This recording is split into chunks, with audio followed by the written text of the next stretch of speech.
Olá, para você que nos acompanha, está no ar mais uma entrevista do Repórter MT. A convidada de hoje é a oftalmologista pediátrica Giovana Marchesini. Doutora, seja muito bem-vinda ao Repórter MT, é um prazer tê-la aqui com a gente. Obrigada pelo convite, é uma alegria estar aqui para falar desse assunto que para mim é muito importante. Sim, a gente vai falar um pouquinho, a gente tem acompanhado, imagino que isso tenha crescido mais depois da pandemia, mas nos últimos períodos a gente tem visto bastante um diálogo crescente a respeito do uso excessivo de telas por parte das crianças.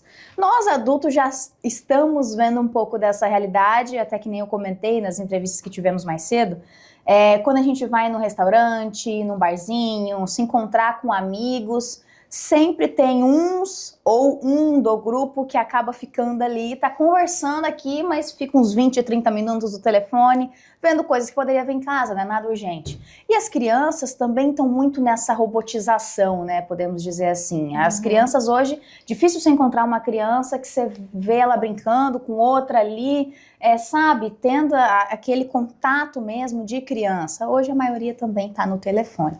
E eu imagino que isso já venha trazendo certos reflexos, doutora. Por exemplo, problemas oftalmológicos, doenças. Você tem acompanhado isso no consultório, nesses atendimentos que você tem feito?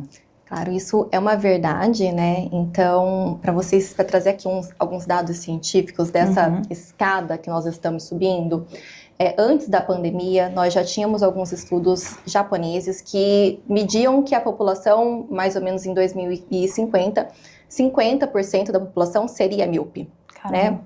A gente já via isso, já tinha esse dado, já se trabalhava isso, tanto é que os tratamentos para miopia, eles já vêm de antes da miopia, da pandemia, desculpa, mas no pós-pandemia e durante a pandemia foi quando isso se tornou uma verdade absoluta, onde assim, a pessoa de casa, o pai, a mãe, a avó, percebe isso. Eu acho que aquele período da pandemia, onde ficou todo mundo de fato isolado, as crianças elas passaram a ter aula online. Quem não tinha o hábito da tela começou a ter. Né? E aí, às vezes, não começou a ter de uma forma muito saudável e a rotina começou a ficar um pouco bagunçada também. Sim. Então, isso de fato reflete, várias doenças estão associadas, né? E a miopia é uma delas, que a gente mais fala, do impacto mesmo, mas o pós-pandemia e esse período, ele colaborou assim muito para que a gente subisse mais um degrauzinho aí dessas doenças oftalmológicas na criança.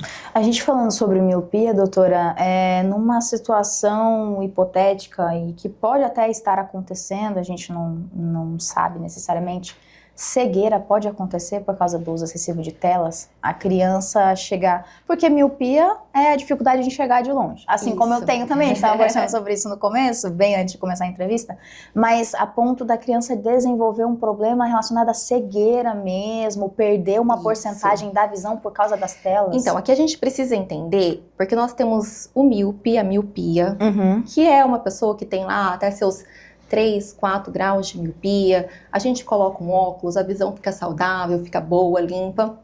E nós temos aquela miopia que a gente considera doença, que é classificada como miopia patológica. Certo. São graus acima de 7. Então, não é somente um grau alto de óculos que essa pessoa tem. Ela vai ter uma retina mais afinada, ela vai ter uma dificuldade e um empobrecimento da vascularização das células de dentro do olho, que são células responsáveis pela visão.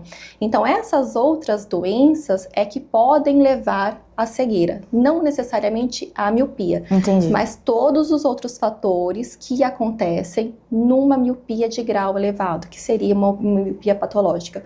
Ou naquela miopia progressiva, que é aquela miopia que sai do 1 e vai para o 3 rápido. Ou seja, ela está aumentando muito rápido. Em curto período de tempo, ela aumenta muito rápido. Essa também pode dar alterações, pode dar doenças.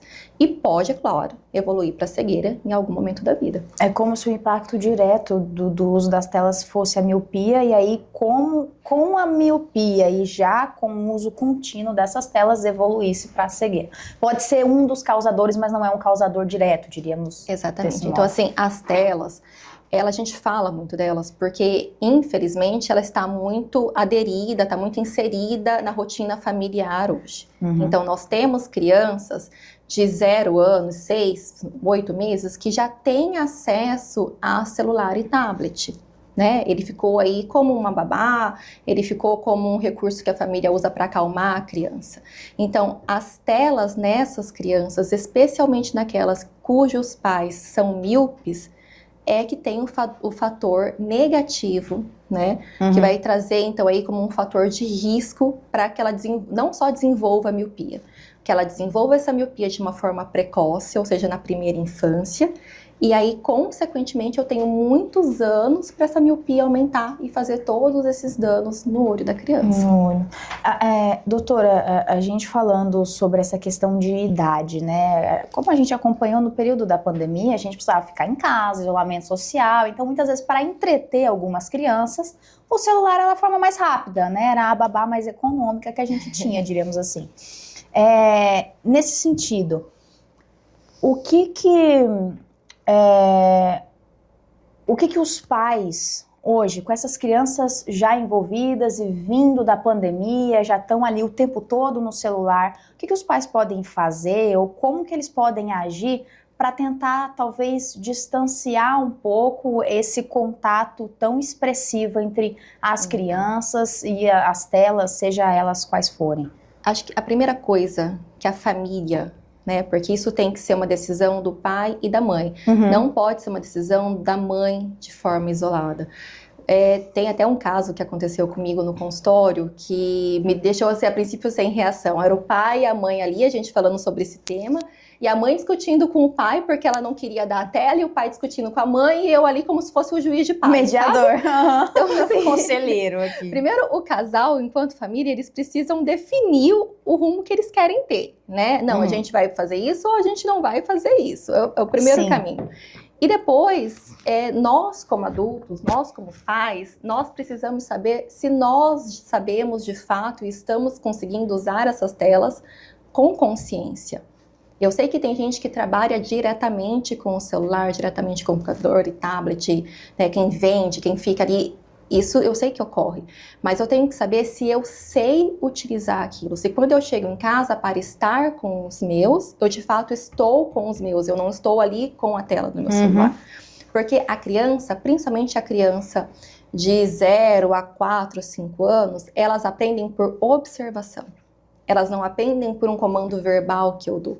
Então, se eu, mãe, estou falando para ela não ficar no telefone, mas estou ali, estou aqui no meu WhatsApp, no meu Instagram, a criança não consegue fazer associação como a minha mamãe, que é minha mamãe, que para mim é tudo na minha vida. É o maior exemplo que ela tem dentro de casa. Fica naquele negócio e ela tem uma afeição de que ela tá gostando daquilo e eu não posso. Como funciona isso? Então, a primeira escolha ali é desse casal em se organizar, em se reeducar em como é que eles vão utilizar isso, pelo menos dentro de casa. Sim. Já é o primeiro passo. E depois é tentar ver por que eu inseri essa tela. Eu inseri essa tela porque ela é uma babá, ela é uma opção de cuidado que eu tenho para essa criança. Ela é uma opção de diversão que eu tenho para essa criança. Ela é uma opção de estudo que eu dou para essa criança. Então, o que foi que eu fiz? Porque aí eu vou conseguir retirar. E aqui eu já vou dar um aviso, não é fácil tirar. Não, eu imagino que não, deve ser uma fácil. briga, um pega pra capar. Especialmente quando a gente fala da faixa etária dos adolescentes. Os adolescentes, eles já são uma idade que todo mundo conhece, que, né, interrogam muito, que já tem uma determinada opinião. E então, todo mundo já foi adolescente aqui uma vez na vida. Bate de frente mesmo. A gente acha que nós já vivemos tudo que tínhamos que viver e tá tudo certo, né? Sim. Então, assim, é uma população, é uma faixa etária mais difícil de lidar, porque eles vão medir uma certa força o tempo todo com os pais. E aqueles que já estão habituados a apenas terem fora a hora do colégio, a terem atividades nas telas, eles não sabem mesmo o que eles podem fazer naquele tempo livre. Então, se você vai retirar, você também tem que dar para o teu filho. Se eu vou tirar o horário que ele estava lá assistindo filminho, eu tenho que, sei lá, comprar um livro para pôr e ensinar ele a ter gosto. Para ocupar aquele livro. espaço, né? Exatamente. Que ficou vago. Porque a criança, por conta própria, ela não consegue fazer essa volta. isso dá mais trabalho para o pai e para a mãe. Sim. Então, o pai e a mãe, eles precisam estar dispostos a comprar uma briga pelos próximos 15, 20, 30 dias, até que essa criança se readeque naquela nova realidade. Uhum. E a família também consiga, de uma forma saudável, permanecer naquilo, né?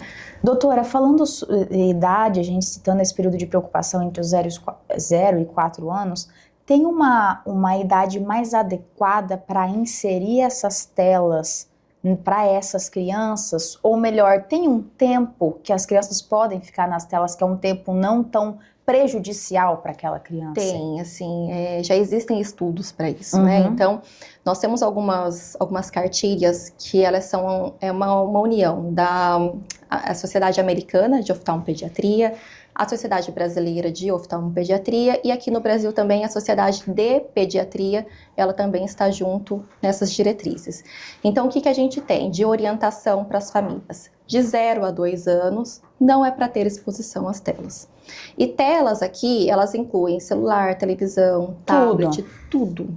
Tudo é tela, tá? Então, não é para ter essa exposição. De 0 a 2, 0. Uhum. 0 telas. De 2 a 4, eu posso ofertar para essa criança 30 minutos de tela. Mas esses 30 minutos, de preferência que eles não sejam nem diários e nem diretos. Então, eu vou colocar 15 minutinhos hoje, uma vez na semana e assim por diante. De 5 anos até os 15, aí para frente, a gente já pode subir para 1 horinha. E aí, dos 15 anos para adultos, seriam no máximo 2 horas ao dia que a gente poderia. Hoje em dia, isso é difícil. É muito difícil. É muito difícil. É muito difícil. Então, assim, essas são orientações. Sim, e é o que eu falo no consultório. Um papel aceita qualquer coisa. Uma cartilha e uma diretriz é fácil de eu escrever ali. Uhum. A família precisa saber o que funciona para a família de forma saudável. E os pais, depois que eles têm as orientações dos malefícios da exposição, tanto antecipada quanto contínua, ele também precisa saber daquilo que ele vai colher. Então, se eu vou fazer a opção de ofertar para o meu bebê de 2 anos dia inteiro de tela, ok, foi uma opção da família, por N motivos, mas eu também preciso saber que eu vou colher algumas coisas, não somente oftalmológicas, mas do desenvolvimento dessa criança como um todo, Sim. que mais pra frente eu também não vou poder reclamar, porque eu fiz a opção de entregar isso daqui, né? Então, aqui é muito franca essa fala minha, mas é porque nós estamos falando entre adultos, não dá pra gente ficar maquiando as coisas. Não, são problemas que existem e são consequências que vão existir também, né? E assim, pra não assustar todo mundo, outras coisas que às vezes acontecem, na idade ali de 3, 4 anos, as crianças elas já gostam muito de ver, elas são fissuradas em ver as fotos delas no celular da mãe. Uhum. E os vídeos que toda mãe faz dos filhos, né? Eles adoram de quando eles eram pequenininhos. Sim, Gente, não vai fazer mal. Pode mostrar, tá? Não tem problema nenhum. Porque você não vai gastar horas e horas mostrando. A mesma coisa de uma videochamada para a vovó que mora fora, para o papai que viajou. Isso não vai fazer mal para a criança. Mesmo não é criancinha. Cortar completamente É você saber usar. É você ter a educação do uso dessa tecnologia. Uhum. Porque aí depois, quando ela for crescendo, ela também vai sabendo como realmente utilizar aquilo ali. Sim, vai tendo as dosagens ali. Exatamente. Mas... Doutora, só pra gente já ir se encaminhando pro finalzinho da entrevista, a gente comentou da miopia e do desenvolvimento da cegueira, mas de maneira clínica, como é que o cérebro da criança, a visão da criança recebe essa questão da luminosidade, às vezes do volume, tudo isso, todas essas overdose. Informações. Exato, palavra correta. Essa overdose de informações provenientes das telas. Eu tô perguntando isso porque quando a gente vê uma criança no celular, na maioria das vezes, se é um celular ou um tablet, vou levar um celular que ele é menorzinho. A criança às vezes está aqui, com o celular exatamente na frente, no meio da cara. O quanto o cérebro, a visão, os olhos recebem tudo isso de informação. É uma overdose, e por isso dessas orientações em relação à idade, né? O celular, em especial, como a tela ela é menor, ele é o mais prejudicial que a gente tem. Caramba. Porque a tela ela é de fato pequenininha, então até para os adultos é ruim. Se eu tenho que assistir algum vídeo, alguma aula, alguma coisa nesse sentido, é melhor que eu espere isso numa tela maior, por conta do tamanho da tela mesmo. O esforço que os olhos fazem, que a gente chama de esforço acomodativo, é muito grande para uma tela pequena. Então, isso na criança acaba sendo maior ainda. Então, a tela, ela é pequena, é muito ruim. O brilho, ele é excessivo e ele cansa muito rápido a nossa visão. A velocidade que essa imagem, ela é transpassada com a quantidade de cores e tudo mais, ela para criança muito nova, ela não vai fazer um estímulo. Tem pais que ainda acham que eu expondo a criança nesse tipo de atividade, fazendo aqueles joguinhos que tem pra gente baixar de aplicativos, eu vou estimular o cérebro da minha criança. Muito pelo contrário. Esses hiperestímulos, eles bloqueiam o cérebro da criança. É um cérebro ainda imaturo, que não está preparado para receber aquilo. É em desenvolvimento, né? Por isso que a gente tem essas imagens que todo mundo já viu ocorrer na internet, da criança que está assistindo, parece um zumbi ali. Tá aqui, Exatamente. em cima, na tela. Ela não percebe o que está acontecendo. O cérebro dela está paralisado, ele está congelado naquilo. Ele não está fazendo nenhum tipo de acesso de desenvolvimento. Não está havendo uma troca, né? Não está, exatamente. E a questão da proximidade, duas coisas podem estar acontecendo. Ou a criança não enxerga e ela está realmente próxima para ela poder enxergar. Que pode estar acontecendo. Sim. E outra coisa que é natural é que essa criança, ela pode estar querendo entrar dentro daquela história que ela tá vendo. Então, ela se aproxima. E isso é natural. Às vezes, até a gente mesmo, quando tá muito jogando alguma coisa assim, você tenta né? trazer mais pra dentro pra você ter a sensação de que você participa disso. Então, é uma outra chamada de atenção pros pais, que vai ter que sempre corrigir ou espelha isso numa televisão que você consegue manter a criança mais à distância. Afastada, né? Doutora, a última pra gente finalizar, aproveitando essa questão do tamanho das telas que diverge, como que um pai, uma mãe pode saber, ou quais os sinais que ele tem que se atentar de que às vezes a criança está nessa primeira situação que você comentou, ela está próxima demais da tela porque ela realmente não está enxergando direito o que está ali, está havendo alguma problemática que você descobriu o que é. Quais sinais, assim, quando a criança é pequena, né, nessas primeiras fases da vida, quais sinais são importantes para os pais se atentarem de que é preciso às vezes procurar um oftalmologista? A miopia, ela tem uma característica muito peculiar, né? Você é míope, você sabe, você não enxerga de longe. Nadinha, tudo embaçado, parece que eu tô vendo futos. O perto, você enxerga com uma certa qualidade. A vida da criança de 0 a 3, principalmente de 0 a 2, é uma vida de perto. Uma vida que vai acontecer em torno de 2 a 3 metros dela. Então, dificilmente essa criança vai esboçar que ela não tem capacidade visual. Porque o que ela precisa está a uma distância de que ela realmente enxerga. Então, os pais não conseguem identificar. Então, assim, é uma coisa difícil, como que a gente consegue fazer? Gente, é levando para o especialista. É fazendo consultas de rotina mesmo. Porque a vida dessa criança é uma vida de coisas perto. Lógico que tem aquela máxima, se a criança cai muito, se a criança tromba muito, se a criança tem muito desinteresse para algumas atividades que exigem da visão, a gente vai suspeitar. Mas essas são pontuais, não é o corriqueiro. Não é todo mundo que tem alguma coisa. Às vezes tem criança de 2, 3 anos que já tem um certo grau, mas a gente não sabe no dia a dia. Eu pergunto para os pais, eles não veem nada de alterado. Por quê? Porque o que essa criança vive, naquele ambientinho que ela tá, ela enxerga com alguma qualidade. Não é nem o 100%. Às vezes é um borrão só, mas ela acha que a vida é um borrão só.